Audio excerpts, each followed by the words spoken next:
Let's talk about mirror brackets.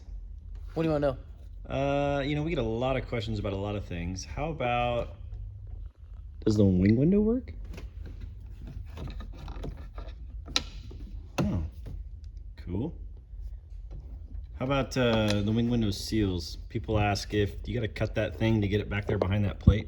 Negatory Ghost Rider, it actually just walks up right next to that there plate. How'd you do it? How'd I do what? Like, what do you use? Is there like any special handy? You can use a nice little, I like the plastic trim tools, that way you don't scratch your paint after it's all finished out. But you just you can actually run the wing window back into the frame of the door, and then we pick tool around that to bring the seal up and around. Nice. Okay, talking about seals and windows and all that stuff, lights. Lights.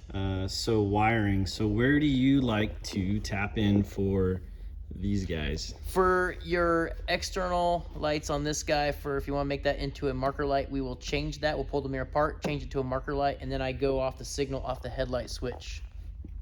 And Turn signals signals will actually pull the multifunction switch, tag into both front turn signal circuits, not the rear, because that'll give you brake lights, and use those. How about these guys right here? What do you use those for? Simple. That's even the easiest. Courtesy light, which you actually have a circuit in the door for those. Now, some people use them for backup lights. Have you tried that? I can see how that'd be a possibility. I've never ran a backup light there, but it would be a good idea. It would be easy to do. Sure. Right on. Why is the bracket covering the wing window? I mean, it could be forward, right? Like, wouldn't that, then you could open it all the way? Solid question, Kenny. So we spent 2 months figuring out the design. It didn't just happen overnight. And the reason we have it in this location was to get it as close as we can to the pocket and the curvature of the door, so we can have 3 mounting screws in the area. Any more forward, we found that this pillar right here would block the mirror, and you couldn't get to the screws. You'd have to drill through the skin of the door on the outside, like in the seam right up in here, which is really lame in my opinion. Okay, cool. Anything else? What else? Inner door supports. Those are, how do those go in?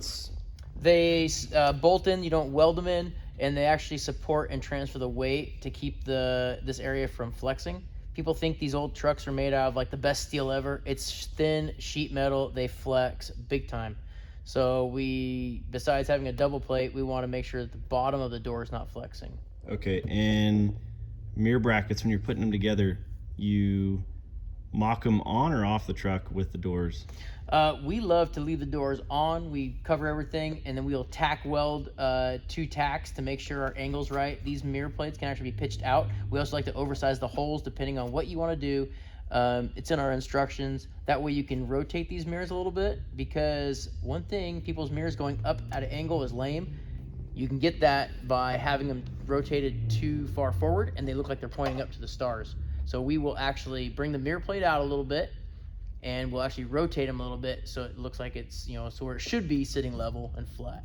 So how do the mirror plates come when they're in the package versus when they're on the truck? Are they already welded together? Because it's 2 plates. 2 plates with grommets in the middle, so when you bolt it together, it doesn't suck them in. So what we do is we tack them together. That way we, for transport, to get people, to them, they're already ready to go.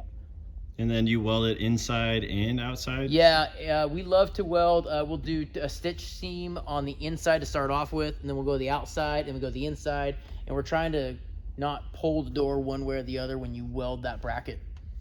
Sweet. Full visibility with the mirrors all the way in, yes? Yes, you do have the very, very bottom corner of what would be the blind spot mirror. Depending on how tall you are, if you're a short guy like me, you may catch a little bit of the bar on the bottom, but it's not much at all. If you're an average guy, unlike me, size-wise, you will see perfectly fine. Yeah, and I can't really get it in the video here. It looks like it's way blocked, but I can attest to that. He is telling the truth there with that. Yeah. I think the only other thing maybe, so factory power mirrors. Right.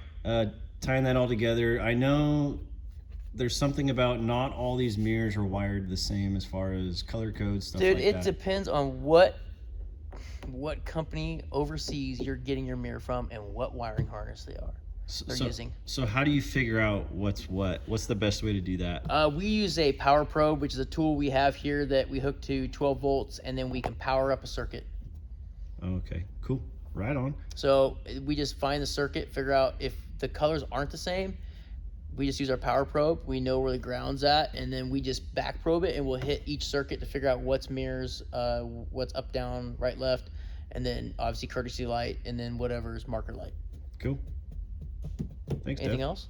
You want to ask my favorite color? It's white. Yeah. Well, maybe black or gray. Oxford white. Oxford white's a big, yeah. What else? Nothing. That's it. New South Park coming up, by the way. New South Park March. I'm pretty stoked on that. And St. Patty's. See ya.